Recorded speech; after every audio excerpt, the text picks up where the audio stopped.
Hello Periscope! It is Monday, not just any Monday though, it is Bank Holiday Monday, August Bank Holiday Monday 2016. The hipster's here. I saw Alex just join a second ago, a couple of other people are joining now. Good evening, how has your Bank Holiday Monday been? I've had a very interesting Bank Holiday weekend, guys. It's been alright, it's ended well, it just didn't start very well. It started with some horrendous stomach cramps in the middle of the night on Friday night. Good evening, hipster. Hi, Alex. Hey, Anna. Yeah, guys, Ruth's here. A few other people are joining. I had an horrendous, stomach attack. Sophie Morty's here. Warren's here. Good evening. In the middle of the night, I woke up at 1:30 a.m. on Friday morning. So after Thursday night, go to bed, woke up Friday morning, 1:30. Literally felt like my stomach was going to explode. Never had anything like it in my life. On a scale of 1 to 10, I'm not a wimp, but the pain was a 10. I was 15 seconds away from phoning an ambulance. No joke. I thought I'm either going to pass out and someone's going to find me dead, or I need to phone an ambulance. Luckily, Helen Power, good evening. Luckily, too much crack, says Fanny Compton. Unfortunately not, Fanny, no.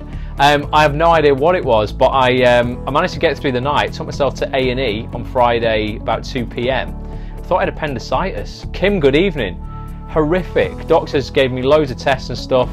It wasn't that. They didn't know what it was. They said it was something transient, some kind of bacterial, intestinal kind of infection or something. Too much crap, says Anna. No, I don't know. I'd not eaten anything dodgy or anything like that. But luckily, I'm all right now. I slept all Saturday, all Sunday.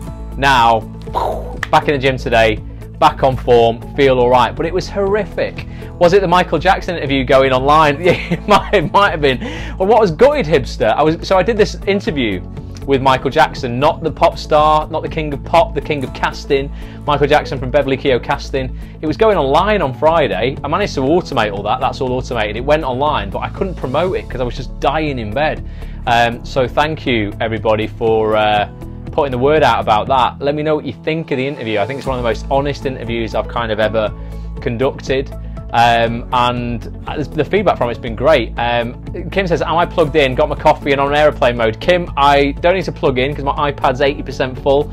My coffee has been drunk, actually. I can't drink coffee this late anymore, but I am on airplane mode, so thanks for the heads up. So that was my bank holiday. Let me know what you've done. Hipster says loved it, and him, as in MJ, Michael Jackson. Which one? I love the king of pop as well though. But Michael Jackson casting director is a really good guy, super honest. If you've not seen that interview and you don't know who I am, by the way, my name's Ross. I'm an actor and a voiceover artist from Manchester, and I run a website called actonthis.tv where I do interviews like that. If you want to watch it and you want to watch God, literally now it's got to be getting on for 200 hours worth of content on the website. If you include these Periscope recordings, because you can watch every Periscope I've done on the website as well as a recording. There's 120 of those, I think. That's going to be over 400 hours worth of content on there. Go to actonthis.tv. Anna says she got new headshots yesterday and took the kids out. Excellent, good work. That's a nice way to spend your bank holiday. So let us know if you've done anything exciting. And tonight, guys, a little bit of a different scope tonight. This is not a presentation off me tonight. This is all about you. I need you guys to speak up, or forever hold your peace. Got my pen here, my power pen, and I've had this pen years. You know, one of those pens that's a nice writer, and you get you have to order refills for it. It's a Parker pen. You've got to order your refills off Amazon. I've had it a long time. I want to write down your wants and needs. Fanny says she went crazy and bought a teacup chihuahua today. Don't know what one of those is, but that's amazing. A teacup one, as in it will fit in a teacup. That's pretty cool. By all means, tweet us a picture or a video of your teacup chihuahua. Christos is here. He is now joined. Thanks for joining us tonight, guys. So yeah, I do this kind of scope once every 3 months. Okay, we're heading into September very shortly. Tonight is the 29th of August, so we've got a third of the year left. We've got September, October, November, December. Now you will have set yourself goals in your life and acting career way back on December the 31st, maybe first week of January. I'm massive on goal setting. It's a huge part of my life. I track my goals throughout the year. Without really focusing on my goals, I wouldn't get anything done. Without breaking them down into actionable steps, focusing on SMART goals, goals that are specific, measurable, actionable, realistic and time bound, I wouldn't get anything done. Nina says, thank God August is over, so quiet in the industry. Yeah, August is like the summer months are generally a bit quiet. Acting wise, it really starts picking up now, September all the way to the end of the year, because big dramas are commissioned, greenlit, cast and start production like September time, end of September. So things will get busier if you're working in TV over the next few weeks, fingers crossed. If you put the work in, the jobs won't come to you regardless of how busy it is, remember that. But I want to help you guys with those goals that you might have set and you haven't hit. It might be time to throw away some of the goals, and that's not being negative. That's going, actually, what's manageable now? What are the things that I should be focusing on? That's perfectly fine. Sometimes we can overwhelm ourselves. One way to reboot and to kind of, get control back is to go, okay, these 6 goals that I wanted, I'm going to choose the 2 most important ones. I've got 4 months of the year left. Let's focus on just these 2. You can sort the other 4 out next year. Don't worry about that, but choose the ones that you really want to achieve. And I want to know from you guys tonight how myself, in terms of producing features for the website actonthis.tv, so that would be podcasts, video interviews, live online interactive broadcasts like live Q&As, might be articles, getting people to write guest articles, anything. I want to know. It's a very dog orientated chat here. Ruth bought a corky last Wednesday. Everyone's buying dogs. I can't help you with your dogs, alright, but I can help you with your acting. Okay, so I want to know, what's the main pain point in your career right now, the sticking point in your goals? What's stopping you achieving that number 1 goal or those top 2 goals in your life? What's got in the way of you, achieving things this year? What you're struggling with, and how can I help you? And then I can produce features for this last 4 months of the year that are going to expedite your success effectively, that are going to help you. I've got the next Act on This TV episode I'm doing is with Tom Sherry, the executive producer. He's the guy who employs the casting directors. That's going to be a totally different dynamic. My husband walked out on us last weekend and don't know what. I could say that again, Anna. That sounded like not great news. I think that was you, Anna. But he says, but I won't quit ever. Good, don't quit. So my acting career is now definitely more geared towards, I can't read things quick enough. I missed your comment as well, Ruth. Write them again if they were super important. But yeah, what's your main pain point? And what would you like to see on the site? Guess, whether it's actors, more casting directors, maybe it's more agents.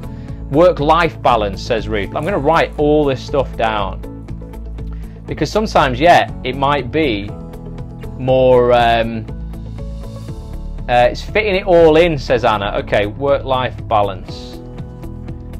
Fitting it all in. Do you know what this sort of stuff sounds like? This absolutely applies to your acting career, because like I always say, every part of your life affects every part of your life. But this is kind of productivity stuff, getting stuff done. I could do with going back to basic stuff, Ross, like writing to agents, casting, okay? Mine's getting money within the next 3 months. Okay, so maybe that's kind of like looking at how you can earn more passive income, Warren. Back to basics. Because sometimes there's a phenomenon called the curse of knowledge, guys, which is really...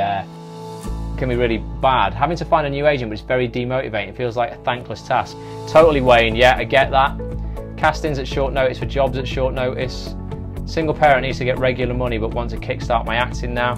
Okay, so it's difficult. So this is kind of like, a lot of this stuff revolves around productivity, feeling free to focus. I would say, how to do your own show and channel with no camera or knowledge. Okay, Fanny, okay. More confidence in my abilities and sense of achievement in my successes. So This is good stuff. I can do a lot of features on stuff like this. Working with my agent better to aim for more appropriate castings. Okay, Helen, yeah. Getting your foot in the door for TV work, says Alex. So working more collaboratively with your agent, that's super important. Helen, do you feel sometimes like you're a bit scared to ring them? What's your relationship like? Do you feel like they know best? Sometimes want to do Bulletproof, says Anna. Bulletproof Actor will be coming out in September. Absolutely, that's something that I'm working on. That's been a bit of a pain point of mine, finding time to do the launch of the new intake of Bulletproof Actor. That will certainly help you build confidence. That's a confidence installation program that I created earlier this year, guys. Super in-depth program. 33 video modules, 5 workbooks. It's all positive psychology, science-backed confidence installation. If you struggle, because you're a human being, you will, naturally, whether you're an actor or not, you will struggle with confidence. You're not born with it, regardless of what people say. This program will sort that out for you. Just about to switch agent, hoping it's the right choice. Maybe news updates from what's going on in the industry. This week in theatre. So unfortunately, theatre isn't something that I cover at all. I'm completely TV orientated. TV focused, so all the news on Act On This .tv is all TV stuff. Jumping in and pushing fear of what could go wrong aside, who has moved where and possible castings. Not too bad, but there are obvious jobs that I don't get for and like to be seen for. Being focused on one task at a time to be fruitful for each task. Yeah. Okay, so Christos, you feel busy rather than being productive. That's a massive difference. It's very easy to feel busy, but like you're not achieving anything. And that, again, goal setting. I've wanted to do a program on goal setting for so long, and I keep saying I'm going to get around to doing it. And something in my life is because I like to think I'm productive, but that takes a lot of time as well. I've not managed to do that for this year, but that's something that I definitely want to do. Maybe we could start some kind of group just on productivity and goal setting, and maybe you guys could be beta testers for this program I want to create. Help me create it and get it at a massive discount. That might work. Set a goal about doing goal setting. I'll do another Periscope on goal setting, guys. If you follow it, it will change your life. It really will. It did for me 2 years ago. It really transformed the way I operate, and I get more done now this way than I ever did. Tracy, good evening, just joined the scope. So goal setting. So Helen, you were saying, yeah, that your agent doesn't put you forward sometimes for parts that you want. A lot of people tell me, and I've had this in the past, where your agent will have a different idea sometimes of what you are casting wise in terms of your age potentially. I remember once I phoned my agent to say, hey look, my friend's in this program. He said that there's a new opening for a mid-20s copper who sounds just like me, kind of a bit of a geeky kind of sidekick type role, funny guy at the police station. And I said, look, you need to ring the casting director and see if I can be seen for it. And she said, oh, but Ross, you're not mid-20s. And I was like, I know, and I don't think I'm delusioned that I was 30, I think, at the time, but I reckon I could have passed for late 20s and it was still worth a shot. Sometimes you've got to just, put your point across as well, Helen. And maybe sometimes take it into your own hands and just you get in touch if your agent won't. But I get it, because I've been there and had that. I've got a great relationship with my agent now, though, and we're very open to chasing to anything and everything. It's a bit narrow-minded of an agent. It isn't funny. Sometimes experience does trump enthusiasm, I think, and sometimes on reflection I've gone, no, you know what, you're right. When I've seen the people they were seeing for that role, and I've gone, oh, actually, yeah, no, I can see how I do look very different to that. Other times I've gone, oh, okay, well, I don't agree, and let's go for it anyway. But you've got to go with your gut, you really do. I think a lot of actors, we all like to think we are something, and sometimes we're really not. Hibster says he would like to have a small group to be accountable with on Act On This. You can definitely ask for an accountability buddy on Act On This, Hibster. Work together, definitely. Good evening, Selena. I met Jane a few weeks ago at MCS meetup. She's lovely. Jane's awesome, Alex, my agent, Jane Hollywood, great. But yeah, sometimes, you know, we do disagree on stuff, and that's fine, because you're human, and you will have different opinions on stuff. And sometimes it's good to have someone who's objective, like your agent, actually go, wait a minute, you might think you look 25, but really you don't. And the friends around you who are saying you do are saying it because they're nice, not because they've got your best interest at heart in terms of for your career. So sometimes we like to think we're things that we're not, or we could play things that we're not. I've got a friend who's the most lovely looking, like, friendly man you would ever meet, and you look at him and go, God, such a friendly guy. And he's got this thing where he's constantly like, I want to play a villain, I want to play a villain. I'm like, but I don't know if you're going to ever get seen for a villain, because you just, that isn't you. You might like to think you could do that, but it isn't you. I suspect I do get subbed for obvious ones, but don't get seen. I just want that extra push. Yeah, well, you know what? You need to speak up, Helen, if that's the case. Definitely, in a nice way. You don't have to, non-violent, non-violent communication. But yeah, speak up, raise those concerns. Just say, hey, look, I'm going to get some new headshots done. What do you reckon? Do these passes, could I pass as such and such a thing? Or is there a certain look that you haven't seen, in a headshot before that you want me to go for? Maybe, you just always do the smiley shots, and you maybe want something more sultry, something more moody that you've never had before. Your agent can only work with what she's seen or he has seen of that you've given them. And if you've never given them that before, then they're not going to see it. Maybe I hadn't given my agent, and on reflection, I hadn't, at the time, all my headshots had been like this. They'd all been like proper intense, where I did look older. Whereas if I'd have done a lovely smiley one, she'd have gone, oh yeah, I can see you look maybe late 20s on that. But I'd never given her that. So, she can't imagine stuff that I haven't shown her. So you've got to take accountability yourself sometimes and not just blame them. You've got to go, okay, well, why is it they think like that? What have I done to make them think like that? So basically, go the extra mile, says Christos. Do more than you've ever done with everything such as headshots. Yeah, honestly, definitely do something. Don't go crazy mental, like 12 different looks on your headshots, but definitely minimum 3. I always say 3 is good, but definitely you could do 5, 6, and it's not a problem. It's only when you get up to like 10, 12 where people are like, don't quite know what I'm looking at here. Is this the same person in each of these shots? But yeah, show some versatility, a few different outfits, different looks. If you want to be seen for stuff that you are desperate to be seen for, you're the only one who's responsible for making it happen.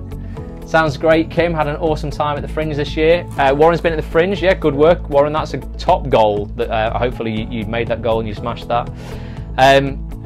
So yeah, okay. So we've got a lot of the things that people have mentioned do seem to be to do with productivity in your career. So how many people, give me some hearts if you're feeling overwhelmed right now and you don't really know where to start. You've got to do a load of stuff, but the thought of it all at once is making you go, oh God, I don't know where to begin. Because that's totally normal. I have that feeling once a week, definitely, without a doubt, whether it's business or acting or something. And that's because we're looking at the whole picture at once.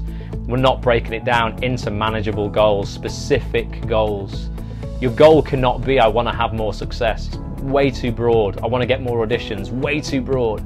We need super specific goals. Really wasn't happy with the makeup I had done for my headshots. Very overwhelmed, says Anna. Saw your headshots today, Anna, but the thumbnails you put on the Facebook group. If you're not part of the group, by the way, come and join facebook.com/groups/ActOnThisTV. Were quite small, so I could zoom in on them on my iPhone, but on the desktop I couldn't see them that well. You might want to actually upload the images themselves rather than a screenshot. With headshots, do you show yourself or show a different emotion in each picture to sell the feeling?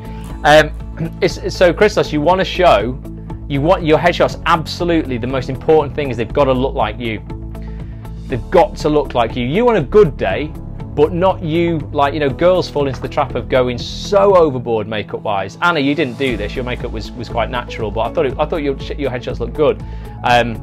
Some girls go so overboard. It's like them on a night out. Just before they go on a night out, everybody loves to take that picture in the mirror going on a night out. Girls seem to do that anyway. I've never done that.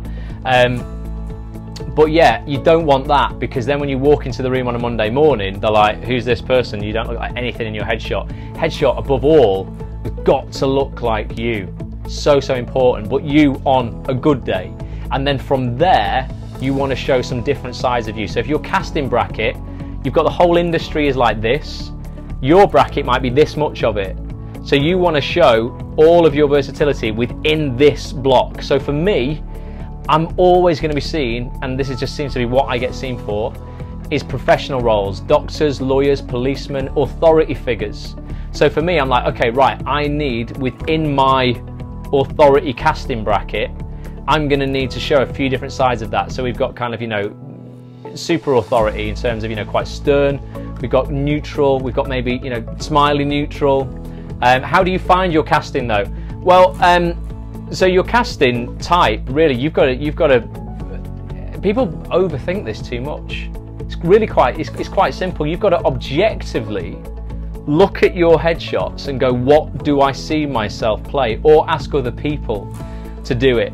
Not what do I want to play, what do I see myself look like? And sometimes people really struggle with this because they get confused with what their character type is with reflecting badly on them. So some people that I know could play absolutely brilliant, you know, not because they look like this on a daily basis, but they, you know, if they look a bit drawn out and a bit tired, could look, Chris says ask other people, they can be objective. Some people look, you know, they could play great druggies, great, you know, wives of gangsters, things that wouldn't necessarily be, oh, this is glamorous and lovely, you know, I want to play the queens and the princesses.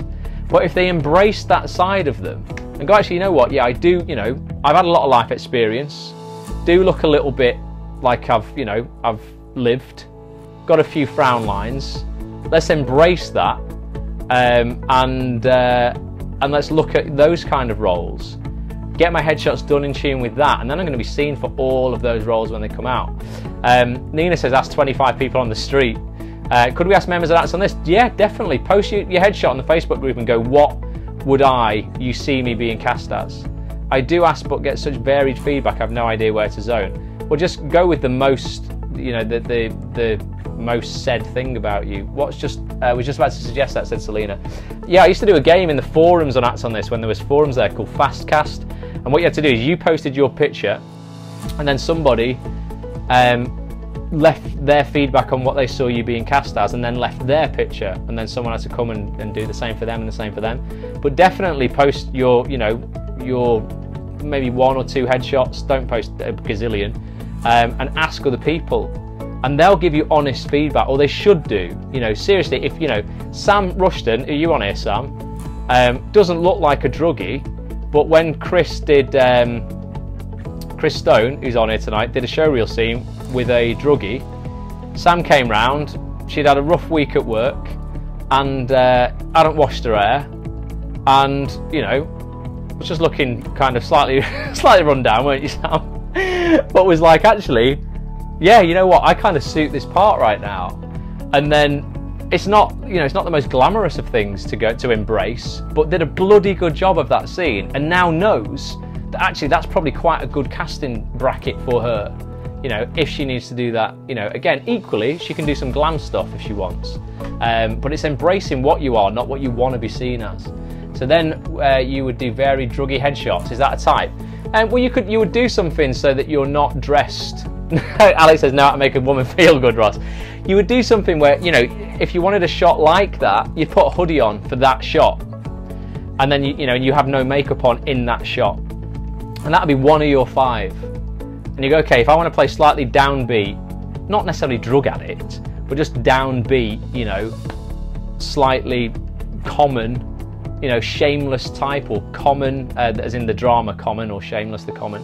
The shameless the drama, common the drama, or no offence, stuff like that. They're not going to employ somebody who looks pristine, has beautiful makeup on and a suit. You know, they're going to look at your headshot and go, no.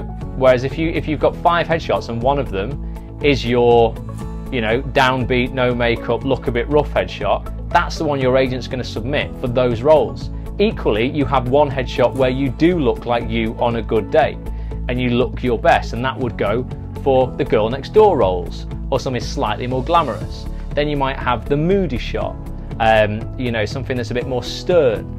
Then you have a super smiley one. I would always suggest all actors get a smiley headshot. Show your teeth. An Actor's Business by Andrew Riley is a good book for knowing how to find your casting bracket, says Christos. Post it in the Facebook group, Christos, that's great. Can you have one lawyer and one druggie? Yeah, totally. And then it says, what is your casting though? No. So, I mean, that, you know, if you can genuinely play those parts, not just look the part, but you can embody that, and your accent matches that as well. If you want to be a lawyer and a druggie, you know, your druggie might be your normal voice, or, you know, and it might be more you. But if you want to go for a lawyer, then a lawyer's not going to speak the same as a druggie. So you make sure that you can you can change your accent or your voice to match that as well. Post that book again. Fanny wants that. Oh no, Hipster wants that book again. So you're showing everything you can do well in your headshots, says Fanny. Yeah, I mean, you know, but equally, you don't diversify too much if you can't back it up. It would be the equivalent, all of this stuff is great, but it'd be the equivalent of putting on your CV Geordie, Scottish, Irish, South African, American, all these accents if you can barely pull them off. And too many people do that. If you do a solid Geordie, a solid Scottish and a solid RP, put those on, don't put all the others on. So with your headshots, if you can do a solid druggie and a solid lawyer and a solid whatever, do it. There's a difference between looking the part in your headshot and playing the part in real life. That's, you know, that's a different thing. Fanny says, okay, that makes more sense. Zoning on your fortes as an actor, yeah, definitely. But what, you know, where your strengths lie, you've got to show those in headshots if you want to be seen for those parts. Because, like I say, your agent can't see what you haven't shown them, and that applies to your show reel as well. You know, my show reel, I have, you know, a lot of those authority kind of figures, but in there I've got a really nice guy authority, social worker. I've got a copper who's like completely inept and like very innocent, still an authority figure but a different type. I've then got a businessman who's a domestic violence wife batterer, still an authority figure but completely different dynamic to nice guy, you know, or inept copper.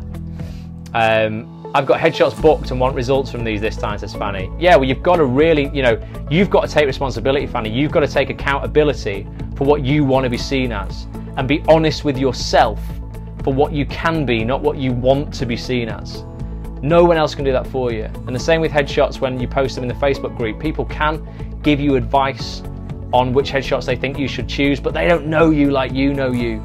So Anna, you're getting people to give you, you know, pick your headshots on Facebook right now. Take that as just advice. They don't know you. You've got to be the one who feels right when you've chosen your headshots, because you've got to promote those for the next 6 to 12 months. And if you're promoting headshots that you don't like, then, you know, you're not going to be happy with that. No one knows you like you. So I always think you ultimately need to have the final say on which headshots you choose. I tried air hostess and office bitch, says Anna. Good work. Well, if that's what you see yourself as, do it. Embrace that. You know, that's good. But yeah, it's the same as, you know, the same as your show reel. You know, you're going to show on your show reel, you know, what your strengths are as an actor. You can't get away with just looking the part on a show reel because people are seeing you act. Whereas in headshots you can get away with just looking the part, but they'll see through that the minute they book you for an audition based on your headshot, and you can't do the character your headshot is portraying. So do, like Fanny says, zone in on your fortes. So we've got a bit of a random one there on headshots. But yeah, going back to this, I mean, maybe we get, I don't know what kind of feature we could do on headshots. I did a podcast with Tony Blake, the photographer, once on getting a perfect headshot, in terms of getting a technically perfect headshot, but not on, you know, actually what makes a great headshot for you. It's difficult without, you know, you have to know your casting type, but definitely post on the Facebook group a shot and we can all help you try and find your casting bracket. The same for age. You've got to be honest with your age. Again, we all like to think we look younger than we do. I do as well. but you've got to be honest, and then make sure that on Spotlight you are only portraying on Spotlight on your age bracket, you know, genuinely what you can be seen as. If you make that too wide, it puts casting directors off. I've seen people going, I'm 16 to 35. That's ridiculous. 16 to 35. You can't be 16 and 35. That's insane. How about following an actor going through their headshot session? A bit like a documentary film. Yeah, that might be quite interesting, Nina. Yeah. Yeah, that might be a little documentary. I'll write that down. That might be something that's quite interesting. Document a headshot shoot.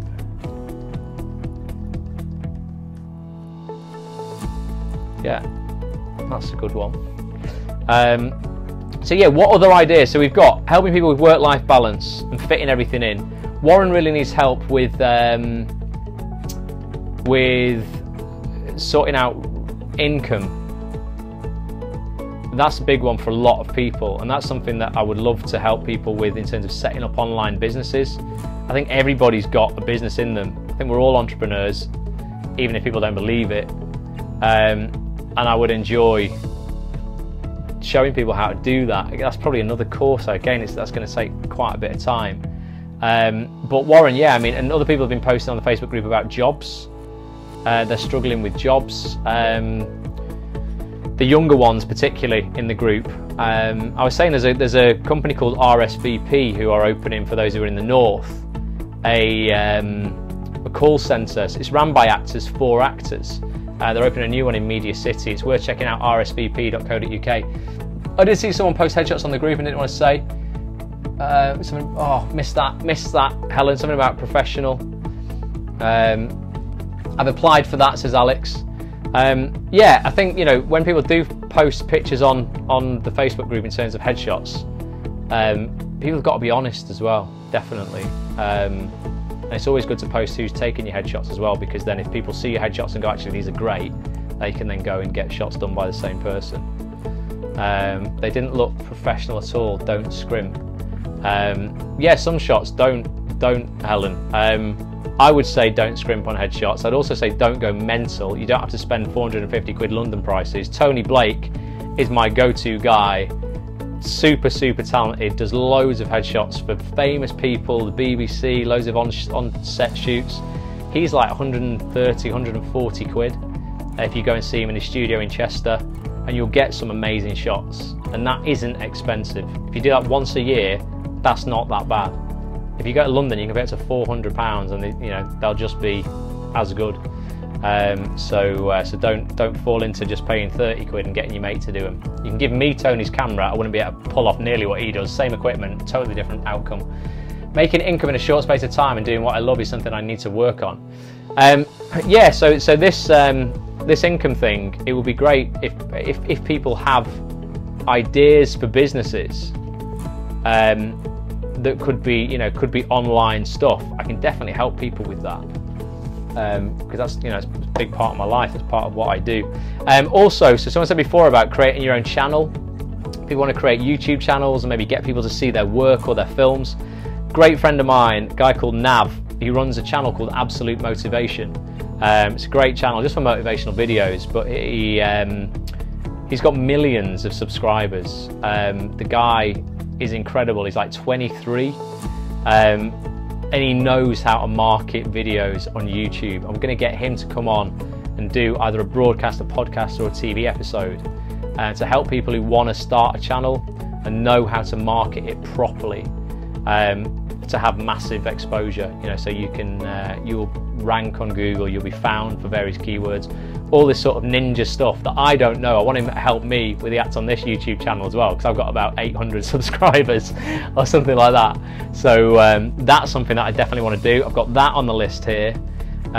We've got work. Yeah, so Helen, you said working with agent. So I've done a few features. I've done 2 features with agents, one with Natalie Payne from Payne Management and one with Jane Hollywood, my agent. They were both podcasts. They're both northern agents though. Maybe, I don't know, is it useful to hear from one of the big London agents?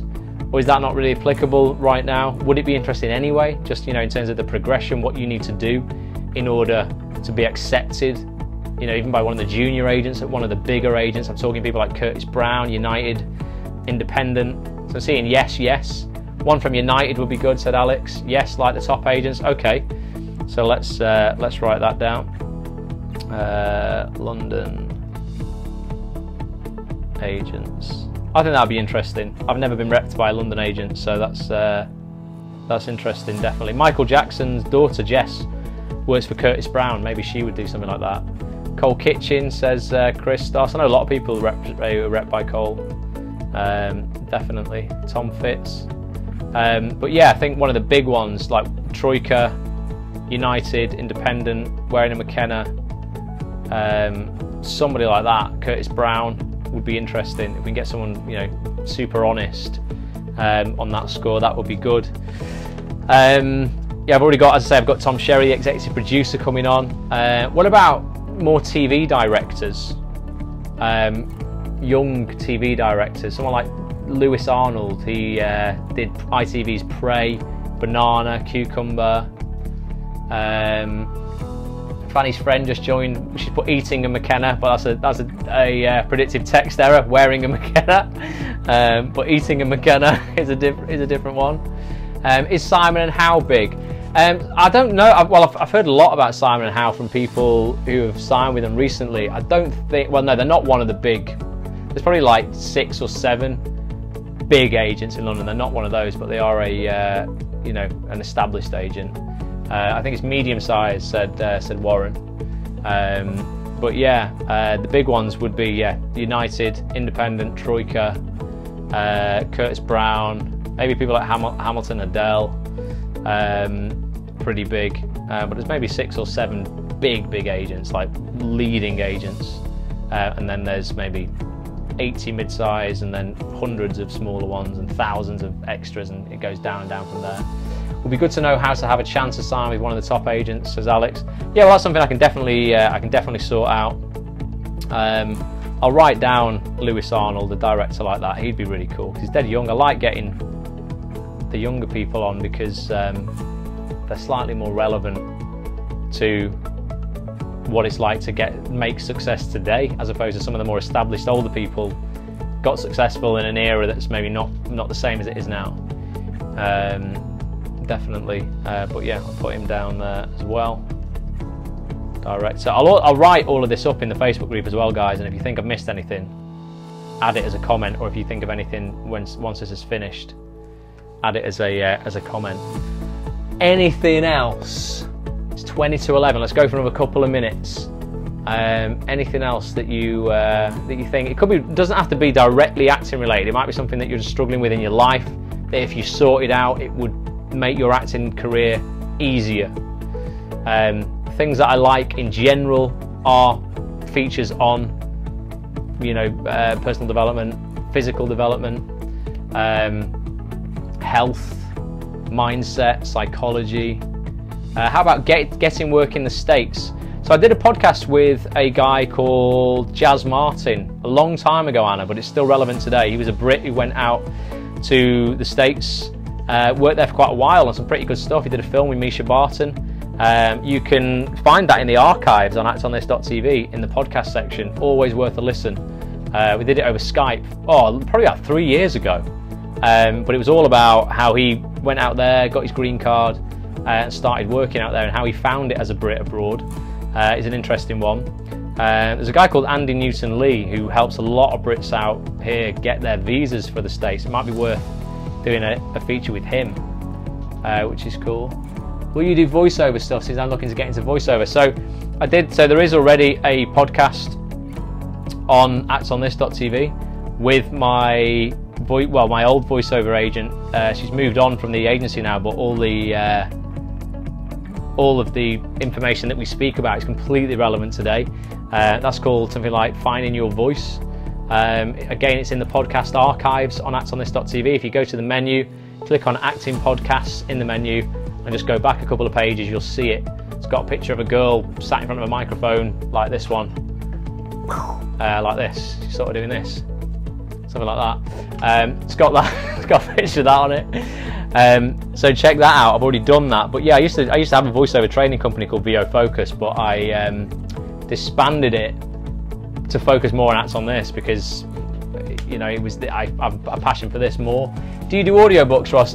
Not really, to be honest. How do you find out if you've got a voice for voiceover, Alex? I would say everybody has a voice for voiceover, unless you have some, you know, incredibly debilitating speech impediment.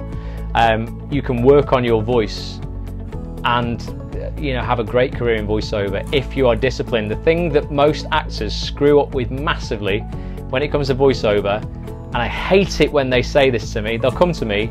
I'm very lucky, I work almost daily in the voiceover industry, transformed my life and finances and enabled me to do a lot of what I do today, really. It took the pressure off me.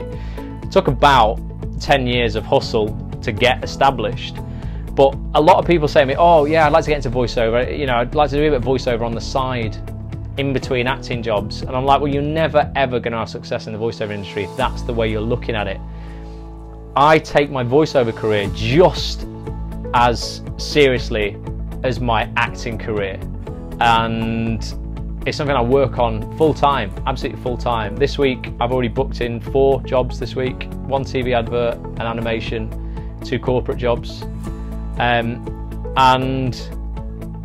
that will pay me, well, I'll just be totally transparent with you, probably about, I don't know, I'm not saying this to gloat, but probably about 1,600 quid in a week.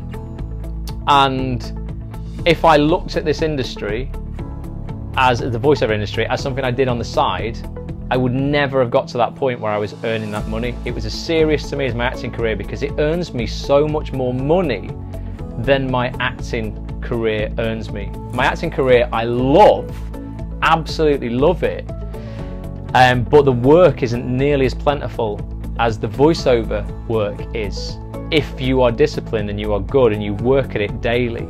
And I used to run a company called VO Focus with my voiceover agent, and we trained people in voiceover. We did some in-person workshops, studio workshops. They were super successful. We did voice reels for people as well.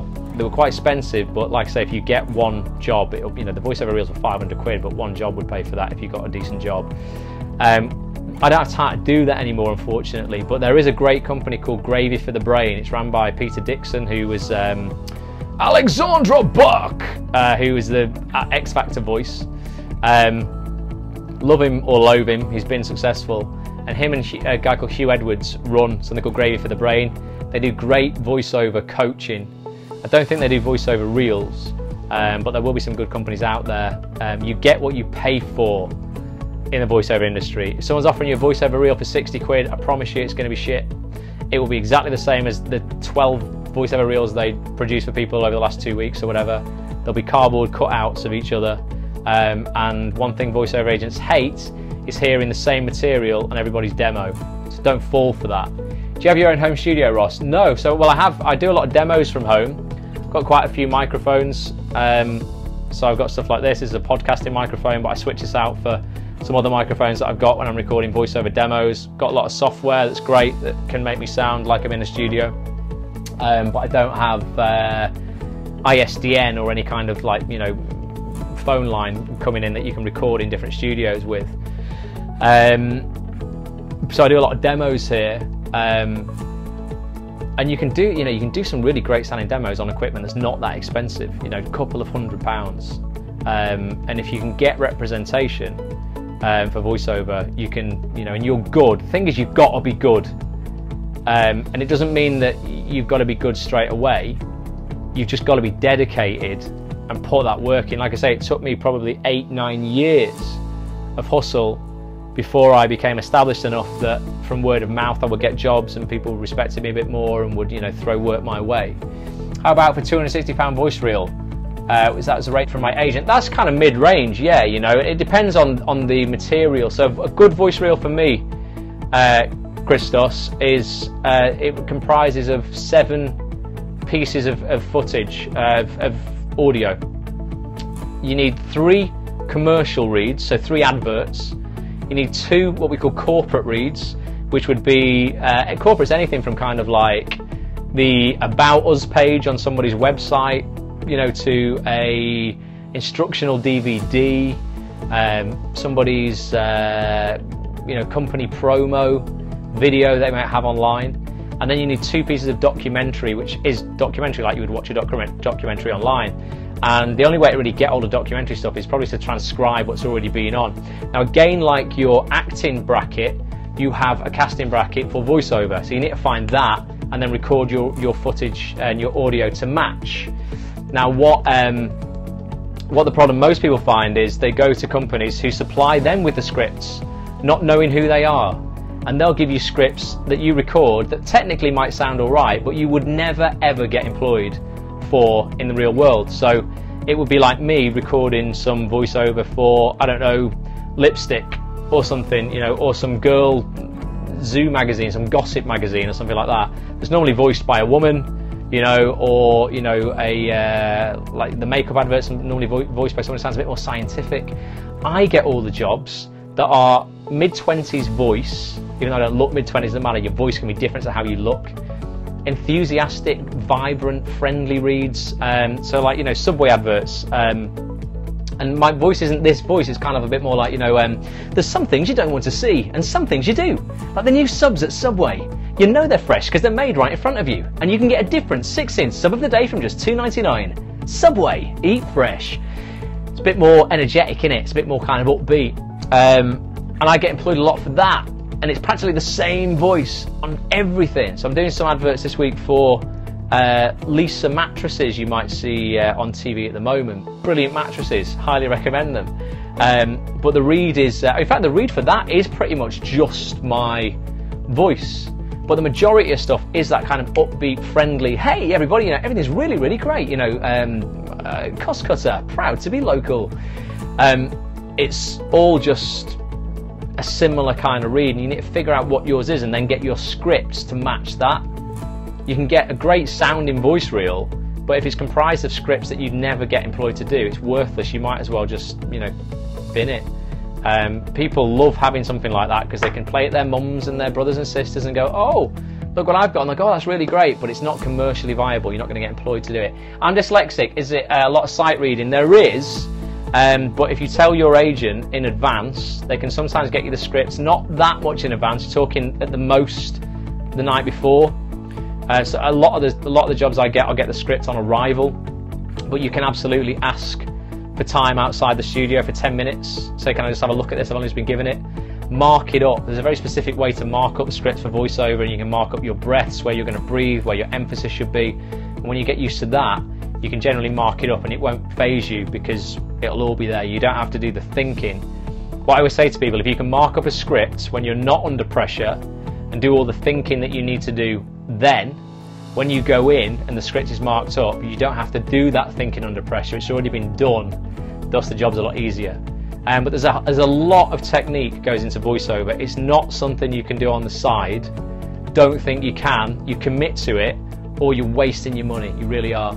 I've learned so much about voiceover. It's so different to acting in many respects. It's totally different. It's so utterly different. If you're a good actor, it doesn't make you a good voiceover artist. What it does make you, if you're a good actor, is it should give you the confidence to go in and not, you know, be intimidated by. Sometimes you'll be on this side of the glass. You'll see out into the studio, and there might be 12 people out there, all expecting you to do a good job of their advert, which might be for a multi-million-dollar brand that's cost them thousands and weeks to produce. Could you do a podcast on marking up and basic skills? So I couldn't do a podcast on it because it's visual. You'd need to see it, hipster. But I could definitely do a screen share on it or something like that. Thought it'd be amazing straight off, but I was too acty all the time. Yeah, that's another thing as well, being natural sometimes. So these Lisa mattress adverts you hear, if you hear those on telly, there's a girl who says, oh, when I get into my bed, I go, ah. That's a girl called Anna. Me and Anna recorded those adverts. You'll hear me at the start say something like, this mattress is ridiculously comfortable, or something like that. And sometimes sounding natural, like in acting, you know, is so much harder than it seems when you're used to playing voiceovers, you know, kind of salesy in a way. I always try to replicate what I hear on the telly, etc. That's really good, Fanny, if you do copy what you hear on the TV, parrot fashion, try and get into the rhythm and the musicality of the way voiceovers are done. Could I send you my voice reel? Yeah, post it on the Facebook group, Christos, once you've got it, and I can definitely give you some feedback on it, mate. I've heard thousands over the years, literally thousands. But yeah, the more practice, Fanny, you can get, the better. And sometimes less is more in voiceover. Sometimes in voiceover, though, people don't push themselves far enough. And I've done sessions with them where it's only when they feel they're screaming, they're not. It's like they feel like I'm way overboard and they're only just hitting what I want them to hit, because you can only hear the voice and you can't see the body like you can in acting. Sometimes you've got to do more. Sometimes you've got to do less. You know, there's not a hard and fast rule for it. Every read's different ultimately, and every job's different. But that's a beautiful thing about the industry, and it can be lucrative. But because of that, it means you've got to respect it. You can't say, "I want to do it on the side." Honestly, it's pointless. You've got to commit to it. Just being myself was harder than anticipated vocally, and the smiling. Smiling makes a massive difference if you're doing a friendly read. You know, if I say same line, so I do Cost Cutters adverts on TV. So if I said Cost Cutter, proud to be local, it's very different, isn't it, than if I smile and go Cost Cutter, proud to be local. Sounds way different, and all I'm doing is smiling. You know, Cost Cutter, proud to be local. No, don't believe you. Cost Cutter, proud to be local. Massive difference. So smiling when required is important. Breathing is massively important. You can't, you know, being on axis on the microphone technique. If I'm talking directly into the microphone, I'm going to pop all my plosives, anything P or B, this kind of thing is going to pop. Sometimes I've got to go cross axis, but maybe not for the whole read. So I might be doing a read and I know a pop's coming up, so then I go across axis here just for the P, come back on mic. Roughly you want to be about a hand span away from the mic so that you're not going to get those pops. But there's loads of technique, lots of stuff to learn. It isn't a matter of turning up and reading a page of scripts and then that's you, a voiceover artist. It's different, but I can definitely do a few features on voiceover. There's quite a lot of articles on voiceover on Act On This. If you just search for voiceover on Act On This, I've done what have I done? I've done tutorials on recording your first voice reel at home. I've done screencasts where you see me recording voice reels, recording and editing audio. I've done reviews of microphones that you can buy. I've done a shed load of stuff. Go on actonthis.tv, click on the menu, and in the search bar that pops out, top of the menu, just type voiceover. Loads of stuff will come up.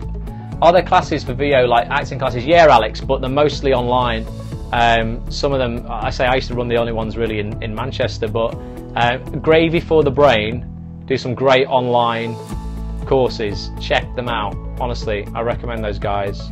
They are good. I did that, says Fanny. If you know, there's some really good beginners, like introductory stuff that you might think is dead simple, but you need to know all of that stuff. And Peter shows you around his home studio and what everything is and how you should sit. Even sitting for a voiceover is very different. You need to sit, you're not going to be able to see this, but on the edge of your chair. Never sit back in a chair. Just relaxes your diaphragm. You need to sit on the edge with one knee lower than the other. It opens your diaphragm up and it gives you stability, so that you can gesticulate. I do a lot of this, talk with my hands a lot to kind of push the emphasis through on words, but you need to be sat properly for that. So even sitting for voiceover is very different. Christos, I think you said, is there anything on marketing and stuff? There is stuff on branding, finding your kind of like your brand and social media marketing on actonthis.tv, but maybe not loads, so we can definitely look at that. Honestly, guys, get yourself on the site and just scroll back through all of the articles. There'll be loads of stuff on there that you can read about. There's some gold in the archives, absolutely. Marketing for voiceovers, there's not really, Christos. No, there's a few sites that you should be on if you're just starting off and you're unrepresented in voiceover, and they're things like Voices Pro, the equivalent of Casting Call Pro but for voices, Voice Bunny, Voiceovers 123, but they would require you mostly to have a home studio set up where you can record audio at home and then send it to the client. So you'd need to get tech savvy on how to edit audio, which isn't difficult. It's not difficult. It would take you a day, you know, in order to learn how to edit audio. Very simple, and you don't have to have a hugely expensive setup either. The most important thing with a voiceover setup is the room you're recording in, not the microphone. I could get a £5,000 microphone, put it in a room with lots of hard reflective surfaces, and it would sound shit. I could equally get a £200 microphone and put it in a, not necessarily a room, but you can get like portable studio setups, or even these kind of little voice boxes. They're only like 50 quid. You put the microphone inside, it's kind of, it's padded out with like foam and stuff. You stick your head in, so it's like, you know, like a makeshift voiceover booth. I could put a 200 quid microphone in there and it would sound better than that £5 microphone in the shit room. So it's about your setup. A lot of people just, you know, empty an old wardrobe, put insulation kind of foam on there and stuff, and then just make a makeshift booth that way. That works. Doesn't have to look great. No one's ever going to see you. It's voiceover. So you know, you can set up a home studio quite inexpensively, but it's a great industry. Hipster says PDFs downloads are amazingly helpful. What PDFs, Hipster? Do you mean from these Periscopes? I've not been paying attention to the comments. I should have been paying more attention. That's what I was in and paid for, Ross. It's funny. What, one of those, like a wardrobe? A lot of people do that. You know, it's fine, totally fine. Like I say, it's voiceover. Nobody actually sees your booth. You can get super professional things called studio bricks, where you make like rooms within rooms, which are you know, super high end and professional, but they're about, I don't know, like £2 or something like that.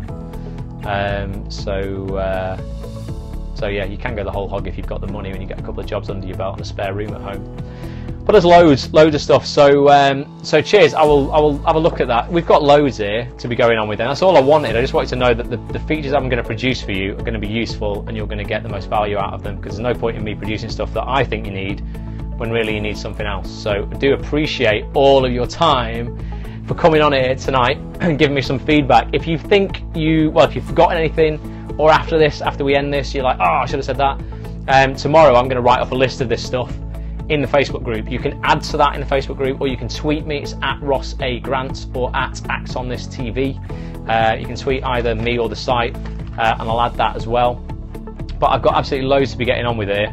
Loads of stuff. What do you want first? It's quite difficult. So we've got work-life balance, so stuff on productivity. We've got earning, like, you know, more kind of passive income, so income, you know, generating things for actors in between jobs. Stuff on back to basics, the YouTube channel stuff, working with your agents and London agents in particular, maybe documenting a headshot shoot. We've got features with up-and-coming directors, stuff on working in America, stuff on voiceover, stuff on marketing yourself as an actor. Anything that sticks out as like, actually I want that first. If anyone's got any preferences, or maybe I'll just choose something that I think I could do. You know, I could definitely action as quick as possible. But let me know if there's anything particular. Marketing, the green card, says Selena. Quickest way to get a green card, Selena: marry. A lot of people do this. Marry someone in America temporarily. It'll be fine. Joking. I definitely don't recommend that. Christos says agents. Okay, cool. Agents, I can definitely get to work on pretty quickly. Marketing. So that's 2 for marketing. Definitely. Marketing's an interesting one because there's some things that I don't know, marketing wise, if they're relevant anymore. For instance, I don't know genuinely how relevant having a website as an actor is anymore, whether anybody gives a shit if you've got a website. It was something that was very in vogue 4 or 5 years ago when they became accessible and everybody could make one, and you could create one on Wix and stuff like that. But because, you know, most agents only ever want, and most casting directors only ever want your Spotlight CV, which has got your voice reel on and your show reel on, I'm like, is there any point in an actor having a website? You know, do they have a blog? Does anyone give a shit about the blog? Does anyone want to read the blog? Is it vanity? Is it just self-indulgence? Is it important? You know, that's something that I don't know. I'm not saying it is or it isn't. I just don't know if it is. I don't know if it came to it when I've worked in casting, I've ever heard anybody say to me, could you get such and such a body's website up? No one's ever said that to me. They have said hundreds of times, could you print off such and such a body's Spotlight CV? You know, so I don't know genuinely how important that is. So I would love to get a marketing expert on to tell us their reasoning behind what they think is important and isn't important as an actor. For me, I think, and what I have seen first-hand be important in casting, some stuff that I don't even necessarily agree with, but it's just a reality now these days, is social media and your presence on social media.